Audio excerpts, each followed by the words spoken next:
What if there was a simple way, one single policy change that had the potential to help improve the physical and mental health and safety of every single student, while also improving academic and even athletic performance?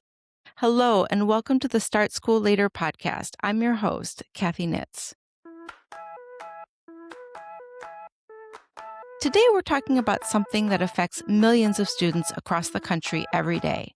What time the school day starts, which in most cases is far too early. For decades, many high schools have started well before 7:30 in the morning, even though sleep scientists have consistently shown that teenagers' biological clocks simply aren't wired to function that early. Chronic sleep loss among adolescents has been linked to lower academic performance, higher rates of anxiety and depression, and even increased car accidents among teen drivers. But some school districts are beginning to rethink the traditional schedule. Our guest today, Superintendent LaMont Cole, recently led a major shift in his district, moving the high school's start time from 7:05 a.m. to a whopping 8:50 a.m. It's a big change and one that required many community conversations, extensive planning, and true collaboration with teachers, parents, and students. What's especially interesting is that the early results are already very promising. Fewer tardies, better grades, and calmer mornings in school buildings. Today, we'll talk about the science behind later start times, how the district worked through concerns about athletics and working families, and what other school leaders can learn from this experience. I'm delighted to introduce you to LaMont Cole, Superintendent of East Baton Rouge Parish School System. Welcome, Superintendent. Thank you. Thank you. Thank you so much. Good morning. Thank you for having me.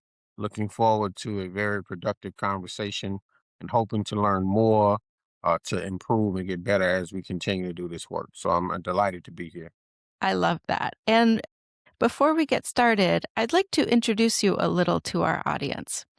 With 27 years of experience in education and a lifelong dedication to community service, Mr. Cole began his career in education in 1988 as a teacher's aide. Over the years, he's held several pivotal leadership roles, including assistant principal, principal, and chief academic officer of a charter management group, overseeing 5 schools. His leadership contributed to notable successes, including schools under his tutelage earning a National Blue Ribbon Award for academic excellence and improved ratings under his stewardship. Mr. Cole's impact and passion for positive change extend well beyond the classroom. He has held leadership positions with several community organizations and has also served as the president of the Baton Rouge NAACP and has co-hosted their radio show. In addition to his educational leadership, Mr. Cole has served as a public official for many years. Before taking on the role of superintendent, Mr. Cole served as mayor pro tempore of East Baton Rouge Parish's governing body. As superintendent, Mr. Cole is leading the district through one of the most transformative periods in its history. Under his leadership, the district executed a historic realignment initiative. And what we're talking about today, to further strengthen student achievement, Mr. Cole implemented adjusted school start times at selected high schools and elementary schools in the district to study the impact of research-backed scheduling models on performance, behavior, and attendance, with the goal of a future district-wide rollout. As superintendent, Mr. Cole brings visionary leadership, hands-on educational experience, and a deep-rooted commitment to improving the lives of students and families. His goal is to create a thriving, unified, and equitable school system that fosters academic success and lifelong growth for every student. Wow. Welcome, Superintendent Cole. I'm Thank so you. delighted to have you. Thank you so much. I need to take you with me everywhere to introduce that chalk in the ear. It's a mouthful because it's a long resume. You've had quite an illustrious career. Yes, ma'am. I've been able to be in some good spaces and had a lot of support and a lot of good people around me, great mentors, and together we have been able to do some good. And for me, that's what my life has to be about, doing good for other people. Well, that's very evident in your long resume. It's interesting to me that you're come full circle. You started as a teacher's aide, gone into government service, and now back as a superintendent. I mean, you've been mayor. Pretty So much. yeah, how have those experiences in community service helped shape how you lead a school district? Well, I think engaging and working with, supporting, and hearing from the community I live in every day for the past 30 years has always kept me grounded and deeply rooted in the needs of the community. And so, as I work every day to make decisions uh, I believe are going to be beneficial to other people, I do so with the foundational qualitative data of what the people need, right? From the basic needs of food, shelter, and water, clothing, to the more advanced needs, a good education and a safe environment with supportive individuals around our children. And so, for me, all of the work I've done has been to educate people and try to ensure that they are aware of what resources are available to them to improve the quality of their lives. And then, when in instances where that couldn't happen, if there was a way I could use my influence to help turn or steer some of the decisions that legislative bodies or school boards or teachers and school leaders were making in an effort to better serve the population that they work with. I've tried to do that as well without seeking to hurt children. Uh, I hear a lot of different conversations from various different uh, school leaders around this idea of students first. And for me, it's always going to be about putting them first because without them, we don't exist, right? We're not able to do this work if we don't have students to do this work with. And so we have to Yeah. place them first because, putting them first, ensuring they are well educated, well cared for, and well supported ensures that we continue to have an extremely bright future because they end up becoming the leaders in our world one day. And so, what are we contributing to them as young people so that they can grow up and contribute to the world in a more significant way? Yeah, I totally respect how you are putting students first and making that, the centerpiece of your leadership. When you came into your role as superintendent, I understand you did listening tours across the district, and I'm curious about some of the biggest things that you've learned, and that you heard about from families, teachers, and students alike. I'm sure one of the big changes was this decision to change school start times. Well, absolutely. But I think, most importantly, a lot of what I've heard and what I did hear and what I still hear has less to do with the X's and O's of teaching and learning. It has Of more course. to do with the culture and the environment that we are creating for our students to be successful. And I hear that from everyone. Teachers want to work in comfortable, safe, clean environments. Kids want to attend school in comfortable, safe, clean environments. And families, parents want to know that they are sending their children to comfortable, safe, clean environments. They want to know and have that happen first. And so for Yes. me, how do we create those environments that are safe, that are clean, that are comfortable? And when I use the word comfortable, everyone on the campus feels supported. And then if they feel supported, that means that they are having a positive experience more than they are engaging in negative incidents, right? And so I've heard that across the board. And in every aspect of every conversation, when we talk to parents about what they want, that is where it begins, that is where it starts. Even more so than academic programming, advanced placement courses, athletic opportunities. What parents want first: safe environment that is conducive to learning, where children are supported, cared for, and teachers want to work in an environment like that. And how has, changing the school start times contributed to modeling that environment? And what have you seen so far? I'll tell you, many of our students are growing up in environments that have led to them being angry when they show up. And one of the reasons why they show up angry is because they haven't had enough rest. And one of the reasons they hadn't had enough rest is because of the environments they live in. And so the first thing we wanted to look at is how can we create an environment where they can get more rest coming from home? We can do that by delaying the start time because all the research shows us, not just children, but most importantly, the adolescents do better when they've had more rest. And many of the healthcare coalitions have said that the adolescent child needs between 8 and 9.5 hours of sleep every night. And we know adolescents stay up later. And so, in order for them to get the amount of rest they need staying up later, we have to ensure that they don't have to be up as early. Louisiana has some of the earliest start times in the country. Baton Rouge has some of the earliest start times in the state. We also rank at the very bottom of the academic scale. And is that a coincidence or is that correlation? I believe there's a correlation directly linked to students having to be up so early for school and their academic performance. So what we've seen right away is increased attendance. We know in order for kids to learn, they need to be at school. So we've seen a 5 percentage point increase at both of the high schools where we implemented phase one of our start times. Uh, that in and of itself for me is enough to continue going forward. If kids are showing up for school more, and that's what we want, we know our attendance is going up, our attendance rates are going up, then we know if they're at school, we at least have an opportunity to work with them. To me, At school and awake. and they're at They're not school in a sleeping way, through their first couple periods. the that in and of itself is enough of a reason for us to go district wide immediately. There's still some challenges we have to work through because it's a huge change. I've been in the school system 28 years.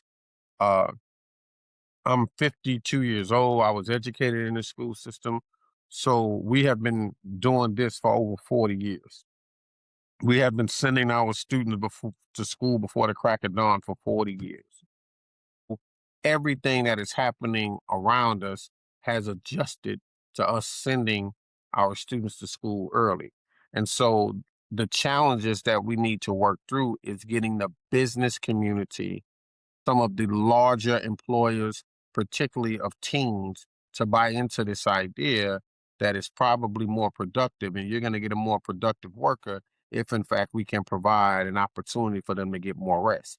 Because a lot of what we hear is that kids aren't able to go to school in the afternoon or go to work in the afternoon if we delay the start times because many of the shifts start at 3.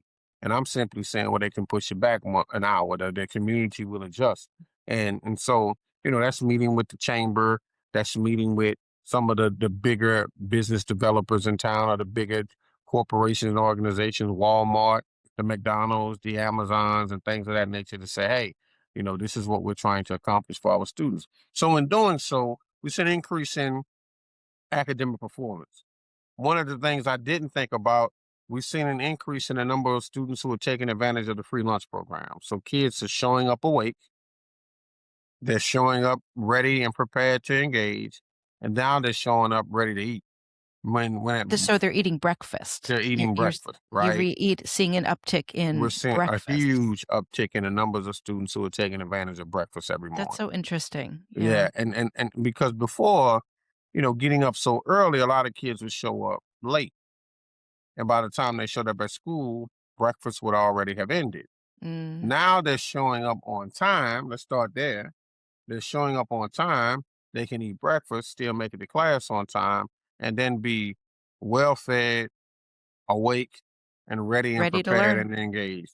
And so those things in and of themselves have been more of a reason for us to continue down this path. Our board last night just approved later start times district wide, That's just approved wonderful. it. And now it is my job to travel throughout every corner of our district and talk to families about when do we start at their school? When So do we start? do you, are you doing basically an educational tour? Because I find that a lot of people, they say, well, school starts too early, but don't maybe have the understanding that when children reach adolescence, their hormones change, and it's a scientific reason that kids aren't just on their phone. They really have a hard time falling asleep before 11 or 12. And so there's this educational piece behind it. And it sounds like you're doing another listening tour across the district to address some of these concerns that your students and families have. We're doing a listening tour, and we're going to launch a very aggressive campaign, messaging campaign around later start times and the benefit.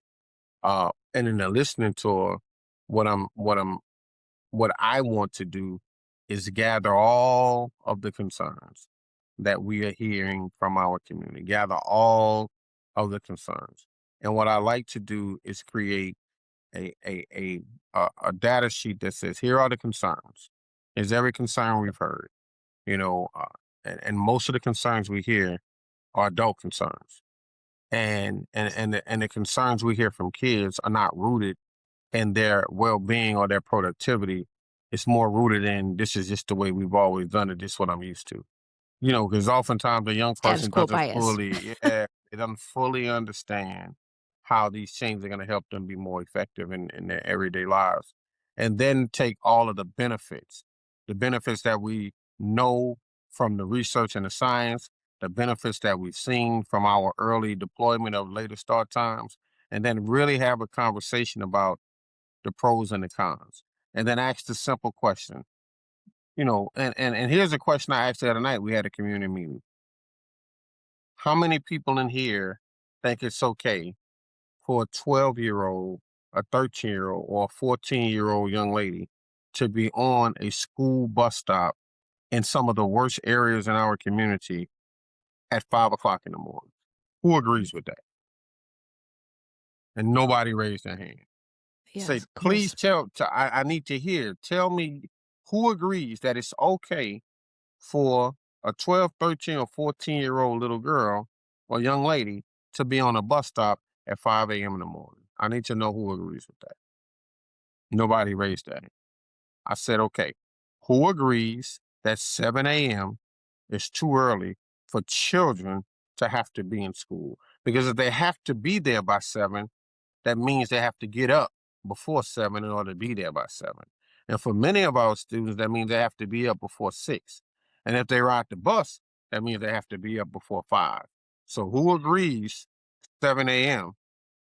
is the appropriate time to start school? Nobody raised their hand. I say, so okay, if you don't agree with kids being on a bus stop before the crack of dawn, and if you don't agree with them being in school at 7, what's the solution? What's the solution?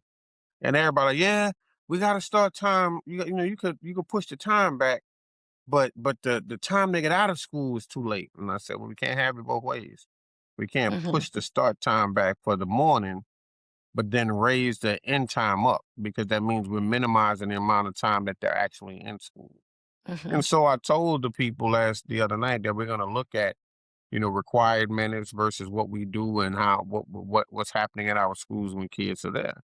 Because the primary function should be teaching and learning, and then providing the necessary mental and health supports for kids when they're in schools. So how can we do that, and what's the appropriate amount of time to make that happen during the school?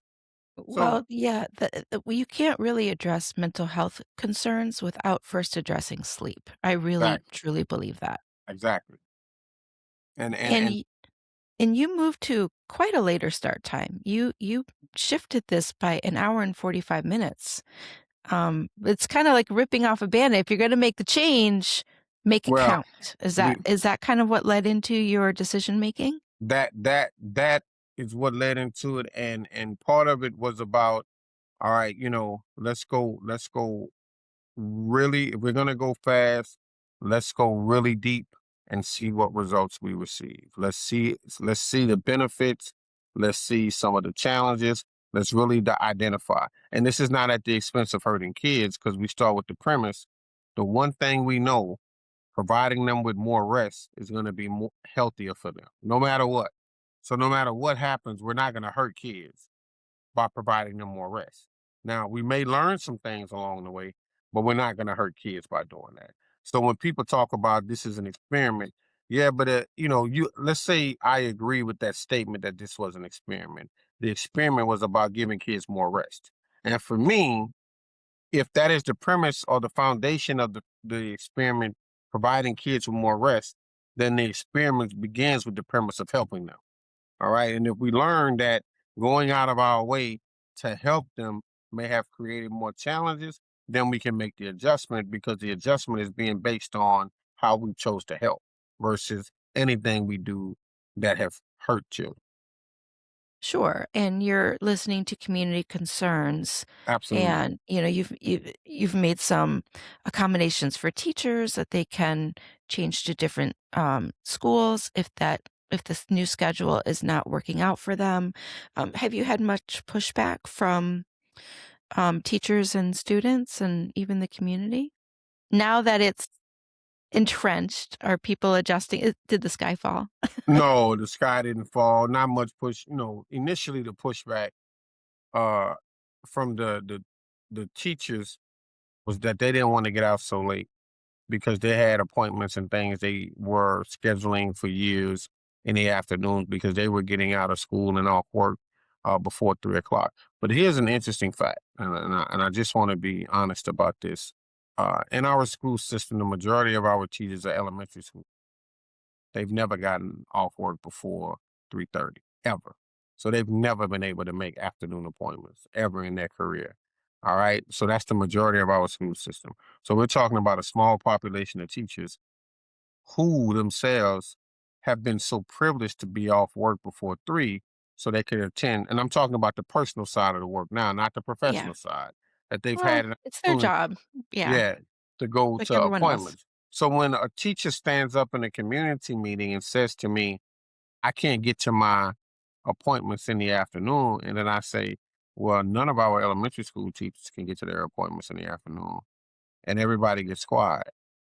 And then they say, well, Yeah. they chose to work in elementary school. I chose to work in high school. And then I say, well, did you choose to work in a school based on the time you get off work?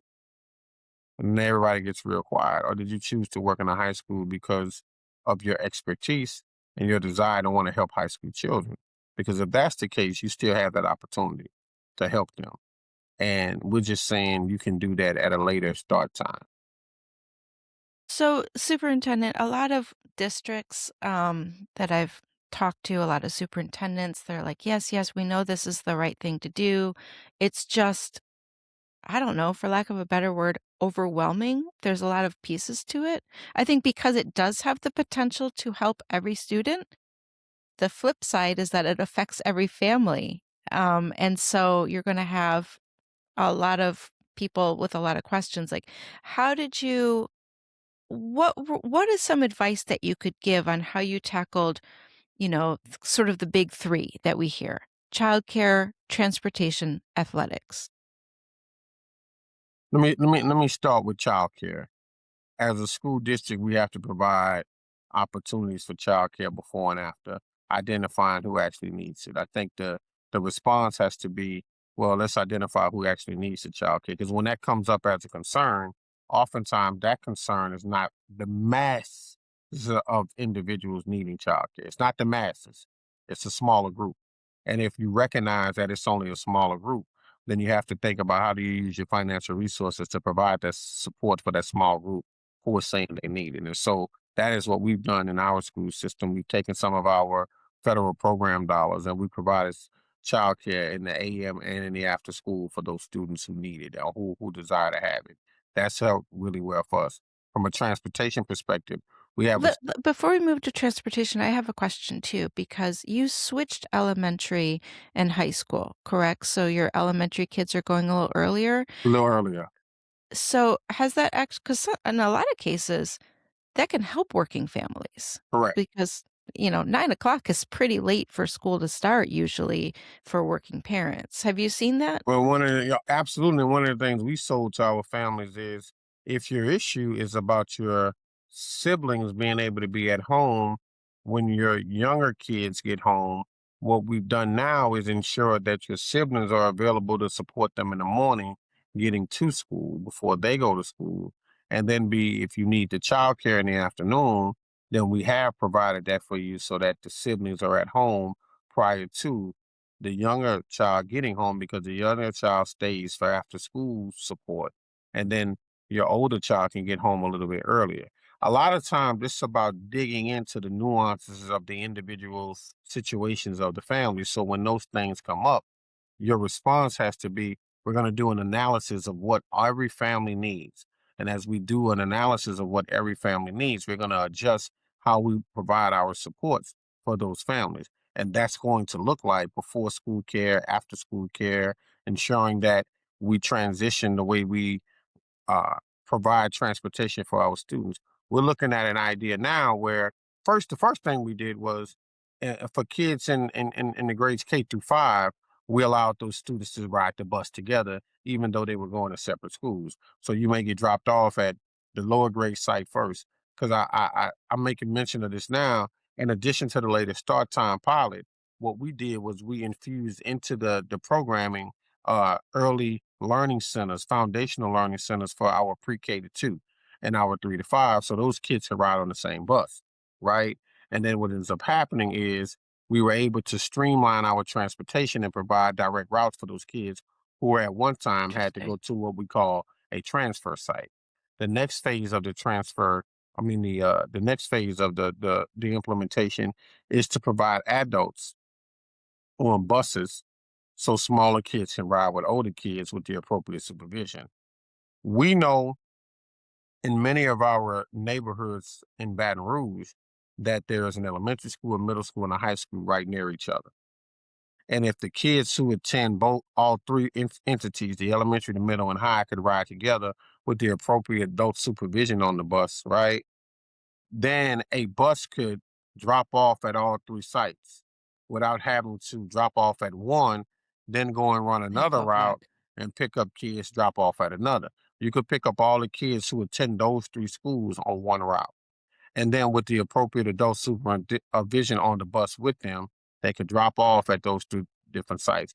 We've also added cameras on our bus so we can see everything that happens. So if you got cameras, you got adults for the supervision to keep the kids separated, the younger kids from the older kids. You can drop off kids at schools that are close to each other. You've now streamlined your transportation. You delayed your start time. You've ensured that kids Yeah. who are siblings are able to ride together. And even if they're not siblings, but live in the same neighborhood, same street, and are neighbors, they can now ride the bus together. And then families can count on each other to help support supervision and safety for the kids. So we start with the premise of safety. We start with the premise of health and well-being. We think about outside the box of how do we do things differently to Yeah. ensure that kids are safe.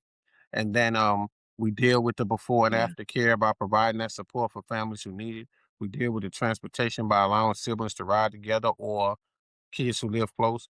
And then Yeah. we get And to the next piece. Go ahead. yeah, yeah, the truth is that in rural school districts, they've had challenges like this for a long time, across the country, and they've had, you know, different aged children because of the long distances. So, I've also heard that, in a lot of districts that change to later school times that the bus travel is like there's lower instances of Correct. violence, there's less bullying, there's just a more calm atmosphere. Is that true, in East Baton Absolutely. Rouge too? Absolutely. We've not seen the level of incidents happening on those buses in large part because they're not on them long enough for those incidents to take place.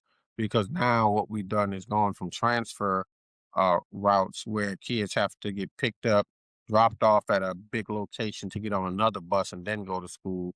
They go from home to school and from Yeah, school to home. Here's what happens during that. And here's why you see a decrease in those incidents because bus drivers actually have an opportunity to build sustainable and positive relationships with the same groups of kids over an extended period of time.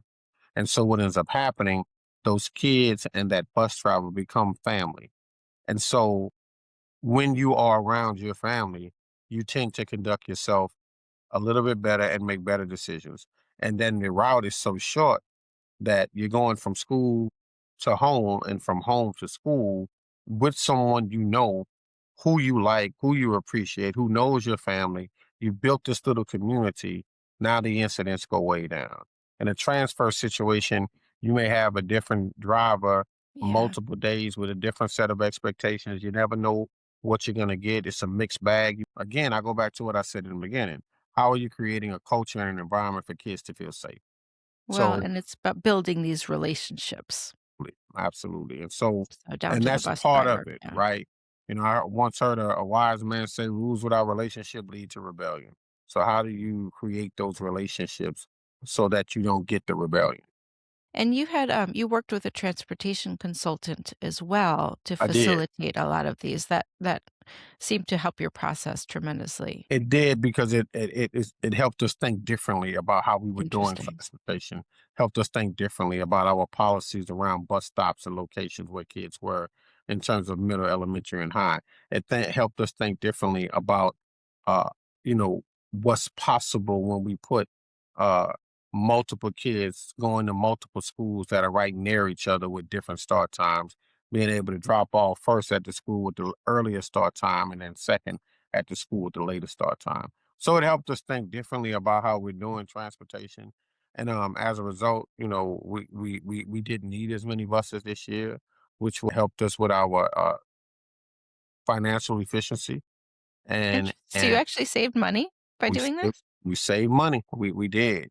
And so our transportation leaders were a little hesitant early on because this is, change is always challenging. But when they saw it, they were like, wow. And for me, it's about pushing our teams to think differently about the work because, you know, if we do the exact same things over and over, we're going to get the exact same results. So we have to start thinking about doing things differently. And we've done that this year with our later start time initiative. And as a result of doing things differently, we're seeing more positive results. I cannot tell you everything has been perfect because it hasn't. There have been things we didn't consider. Kids being able to go to work in the afternoon, we didn't consider that. The numbers of students who are the primary breadwinners for their families, we didn't consider that. It's unfortunate, but we didn't consider that because some of this you can't predict because you just don't know. You don't know that a 14, 15, or 16-year-old child is the sole provider of finances for the house, that he or she is in school during the day, but is working extremely hard to pay his or her fair share of the bills at house. You really don't know that. You just make the assumption that kids don't have that burden or don't have that level of responsibility at their home, but a lot of them do. And so we weren't able to anticipate that. We weren't able to anticipate that some kids, who participate in extracurricular activities uh, not at their school wouldn't be able to participate in those activities because they were getting home a little bit later. So you may have kids who participate in ballet. You may have kids who, because soccer is not offered at their school, they play on a different team. And so practice for those teams start at an earlier time than now that they're getting home. A lot of what you can anticipate. So for me, it's about having this conversation in our global community to start really educating people on what this looks like. Because right now, again, we've been doing this for over 40 years, and most of the environment around us has adjusted to what we've been doing. So now we have to encourage them to shift again and make a different level of adjustment because we know it's what's best for kids. Change is hard. It is.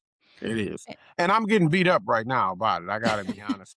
Are The you? only thing that brings me a significant level of peace is it's always right to do what is right, right? The time is right to always do what is right. That's the first piece. But the second piece, and I would tell any superintendent to consider this. I walk into the fire every day. I face it head on. Those naysayers, those who challenge me, those who are in opposition, I walk into it and go have the conversation. Hey, let's talk. I want to hear what you have to say. Yeah. And I think that's been very helpful because at a minimum, those who are in opposition get to say, I talked to him about this. Oftentimes those in opposition will say, I hadn't heard from him or I hadn't heard from the school system. And so a lot of times when I hear these things, particularly from teachers, I go to the school, let's talk. Tell me how you feel. Tell me what you think. So no one can say we didn't talk about it. Now they may say they don't Yeah. agree, but what they can say is we disagree without having had the conversation.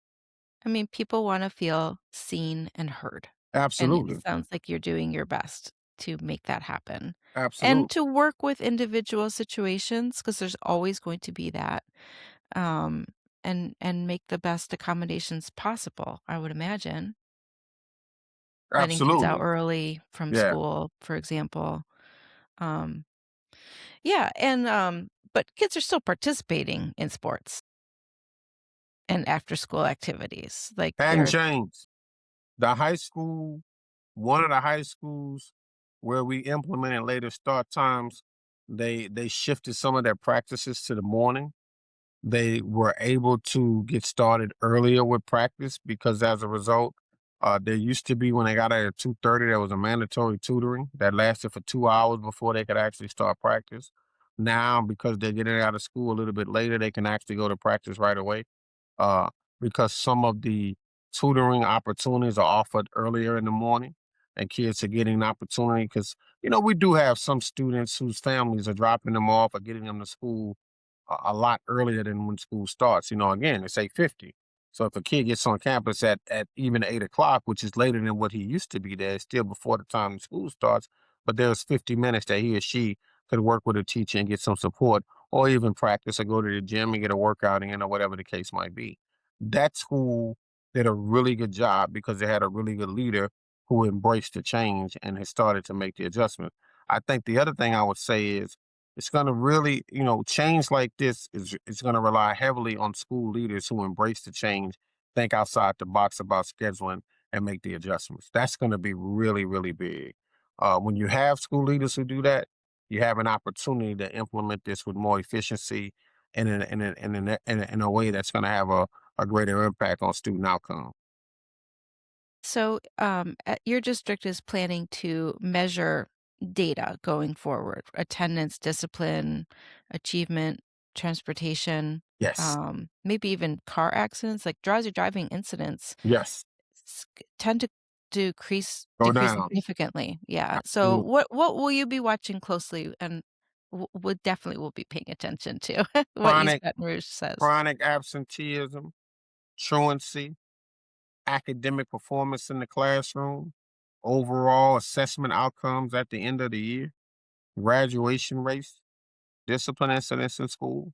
We're going to look at all of the quantitative data we can to gather that. The number of students who are late for class versus the other schools with earlier start times this year. The early data that we are looking at has shown that, the two high schools have some of the lowest rates of tardies, better attendance, better academic performance. And so we're hoping that the overall outcome this year is going to be a better graduation rate, better results on statewide assessments this year. So we're really hoping to see those results, and those are all going to be the quantitative results that we look for. There is a qualitative piece. There is the survey piece, and we know that data from the survey is going to be abysmal. We know that we're going to hear from kids. We don't like getting out late. We know we're going to hear from teachers. We don't like the later start time change. But when we start to analyze the why, it's all going to be about your personal thought processes around what you can't do as a result of getting out later versus the benefits of what you've been able to do as a result of going to school later. And so I think uh I think there's a lot to evaluate and again, I know the opposition wants to hear early on it was perfect, it was wonderful. Let's do it. But we know that's not going to be the data. But we know over time this change is going to be better for students. And as a result of it being better for students, then we have to ask ourselves as adults, are we really serious about making decisions we know are going to be better for kids? Or are we still wanting to make decisions we believe are best for us as adults? So you have a phase 2 coming. What does that look like? Two more high schools. Now we're adding middle schools. Four more elementary schools are going to go to an earlier start time. That's going to be my recommendation. And I'll share it with you here. Once we do that this year, I'm looking to go district wide next year. I'm going to just be honest with you. I think it's time. I think we're going to have a lot of conversation all over this community about this particular topic right now. And I think the more conversations we have, the more people get comfortable with understanding it's coming And then I think at a certain point we just do it. And then when we do it, we say, "Hey, this is the new normal. This is the student first network. That's what we calling it. This is the student first network." Uh, That. and That's why you're here. yeah, You're superintendent of students. yeah, and in the student first network, we make decisions we know are best for students first, and then we look at everything else. It's not to say we don't care about our teachers and our staff, but we have to be charged with making decisions we know that are going to put you in a safe environment for you to be able to do this work. And as a teacher, I think you would much more prefer kids to show up fed, alert, prepared, and well rested so that you have an easier opportunity to help them learn at high levels than if they showed up underfed, restless, anxious, Weird. depressed, Yeah. unhealthy, and then it becomes more challenging for you to educate them because now what you're getting from them is what's inside of them, right? It's Yeah. like that old adage: if you squeeze an orange, you don't get pineapple juice, you don't get apple juice, you get what's inside the orange, right? What's inside comes out. When a kid shows up for class in the morning, he or she is being squeezed, right? Because we're pushing them, as we should, to achieve at a high level. And sometimes when we squeeze them, we get what comes out. And if what comes out of them is restless, anxiety, depression, we typically get anger. But if what's inside of them is well rested, well fed, alert, happy, excited to learn, then we get an excited individual who asks a lot of questions, who's engaged, and who's prepared. And Well, so there's for better us, job satisfaction, right? There's better absolutely. job satisfaction. And after last night's vote, to go district wide with start times and a phase and approach, I sent an email, a text message to all of our school leaders, and I said, consider this: there are two wolves, and they're always fighting. Which wolf wins? One is darkness and despair. One is light and hope. Which wolf wins? And I told them, the one you feed. And so we're going to have to feed light and we're going to have to feed hope. And we're going to do that by later start times, making sure our kids are well rested, they're safe, they're supported, and we know we're going to see better outcomes as a result because all of the national data has shown us. And in the absence of local data, we use the national data. So, okay, I just wanted to close our time here. What advice would you give to superintendents, not only in Louisiana, but across the country who are considering making this change? First, I would say it's what's right. It's what's right for students. And you have to think about the moral responsibility we have to make decisions we know are right for kids. The second thing I would say is have the courage to do what's right. A lot of times we get into these positions and we think about the contract and we think about, being comfortable, not upsetting the apple cart and not doing anything to ruffle any feathers or make anyone upset. And at the end of the day, I subscribe to the philosophy: greatness is not about not making people upset. Greatness is about how many people can you make upset and then get on the same page with you along the way. And so I'm trying to create an excellent school system. And I know that doesn't come without its challenges. I know it doesn't come without people being upset. I know it doesn't come without people disagreeing with me. But most of the time, when we lead with the premise of what's best for students, and then we have the data to show that the decisions we're making are best for students, then we just have to push forward. You know, allow the fear to be a good thing. Allow the fear to be a motivating factor and encouragement for you to make the tough decisions to do what's best for students. And then think outside the box. Think outside the box. And if you're a superintendent, because I would share with superintendents, if you're a superintendent in a really high performing school district, then go higher. Go higher. If you can do better. because I don't think there's any school system in the world where every single kid is performing at his or her best, right? There are always school systems, public school systems for that matter, where we can do better. And so if you want to do better and you want to go higher, you have to consider what you haven't done that needs to be done, that you know the research tell you is going to help students be successful. So think about what's best for kids, make the tough decisions, don't be afraid, and know that when you do that, the community you live in will be better as a result of it.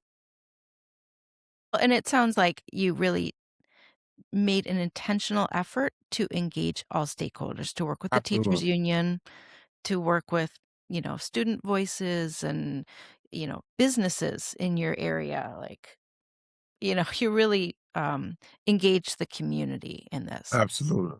Absolutely. I mean, the work is the work, right?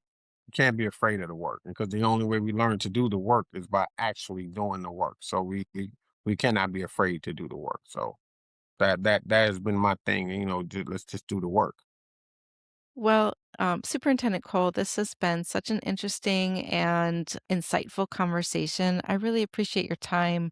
I really appreciate the fact that you are not only talking the talk, but you're walking the walk, Thank you. and realigning your district to put students first. Thank you. Thank you So so much. I appreciate the opportunity to share with you today. I look forward to coming back and sharing more of our results. We're going to continue to move forward, and I think we're going to see great results. And then, one of the things I think we need to, do in one of our conversations, if we can, is talk about the challenges and how we overcame them. We have to talk about the challenges and what we saw, and then how we overcame those challenges as well. it would be interesting to speak to you again about some of these individual pieces and advice that you would give to other superintendents about, kind of when you dig into the weeds, how you're handling, working with athletic directors and how to make that transition as smooth as possible. Or, working with bus drivers, working with a transportation consultant, like the things that have helped you and that Hmm. you'll be learning along the way. Um, not just at the high level conversation that we're having now, but, really giving some Absolutely. confidence to other leaders to Absolutely. bite the bullet and do it. I look forward to it. So, yeah, well, I look forward to hearing more about the data, and, yeah, I really appreciate your time, your conversation, and what you're doing for children. Thank you so So, much. I appreciate it. thank you so much. All right. Take care. See you soon. Thank you, and it will be really fascinating to hear about the longer term results that the district will continue to measure around attendance, discipline, and academic outcomes. And for educators and leaders listening, there's some just really valuable lessons here about community engagement, leadership, and how research can really inform real policy decision in schools. So, thank you to everyone for listening. If you enjoyed this episode, please be sure to follow Start School Later and share this episode with a colleague or educator who might find this conversation helpful. We'll see you next time.